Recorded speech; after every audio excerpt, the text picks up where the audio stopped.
నేర్చుకుందాం అనుకుంటున్న విద్యార్థులందరికీ శుభవార్త అండి. కేంద్ర ప్రభుత్వం మినిస్ట్రీ ఆఫ్ ఎడ్యుకేషన్ డిపార్ట్మెంట్ ద్వారా ఉచితంగా 5 కోర్సెస్ అయితే ఆఫర్ చేస్తున్నారండి. ఏంటా 5 కోర్సెస్ మీరు ఎలా అప్లై చేసుకోవచ్చు ఇప్పుడు మీకు చెప్తాను. సో మీరు స్వయం ప్లస్ అనే ఒక వెబ్సైట్ లోకి వెళ్ళాలన్నమాట. సో మీరు స్వయం ప్లస్ లోకి వెళ్తే గనక మొత్తం ఒక 5 ఉచిత కోర్సెస్ అయితే మీకు కనిపిస్తాయి అనమాట.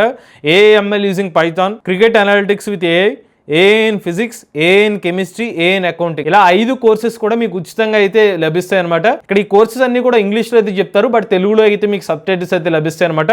ఏఎంఎల్ యూజింగ్ పైథాన్ ఏదైతే ఉందో బేసిక్స్ ప్రోగ్రామింగ్ అయితే ఐడియా అయితే ఉండాలి, బట్ ఎవరైనా స్టూడెంట్స్ అందరూ కూడా నేర్చుకునే విధంగా డెవలప్ చేసామని చెప్తున్నారు. హై స్కూల్ మ్యాథమెటిక్స్ తో పాటుగా బేసిక్ ప్రోగ్రామింగ్ నాలెడ్జ్ ఉన్న వాళ్ళు దీన్ని నేర్చుకోవచ్చు అని చెప్తున్నారు. మిగిలిన ఫిజిక్స్, కెమిస్ట్రీ అలానే అకౌంటింగ్ రిలేటెడ్ కోర్స్ అయితే అండర్ గ్రాడ్యుయేట్ ఉన్న విద్యార్థులు అయితే అప్లై చేసుకోవచ్చు అని చెప్తున్నారు. ఈ కోర్సులో మీరు ఎన్రోల్ అవ్వాలంటే వెబ్సైట్ లోకి వెళ్ళి మీరు గూగుల్ అకౌంట్ ద్వారా కానివ్వండి, మైక్రోసాఫ్ట్ అకౌంట్ ద్వారా కూడా లాగిన్ అవ్వచ్చు. లాగిన్ అయిన తర్వాత మీరు ఈ కోర్సులో అయితే ఎన్రోల్ అవ్వచ్చు. అలానే మీరు కనుక ఏ కోర్సు బేసిక్ లెవెల్ నుంచి నేర్చుకుందాం అనుకుంటే, మీకు ఎటువంటి కోడింగ్ నాలెడ్జ్ లేకపోయినా సంబంధించిన కోర్సు నేర్చుకుందాం అనుకుంటే, దానికోసం మన తెలుగు ఛానల్ తరపున కోర్స్ అనేది ఆఫర్ చేస్తున్నాం అండి. 3,000 రూపాయల నుంచి రికార్డింగ్ కోర్స్ అయితే ఆఫర్ చేస్తున్నాం. అలానే మన తెలుగు బిగినర్ కోర్స్ 13వ బ్యాచ్ అక్టోబర్ 6వ తారీఖు స్టార్ట్ అవుతుంది. ఎవరైనా ఇంట్రెస్ట్ ఉంటే మన తెలుగు కోర్సులో జాయిన్ అవుదాం అనుకుంటే స్క్రీన్ పై కనిపించే నెంబర్కి వాట్సాప్ చేయండి.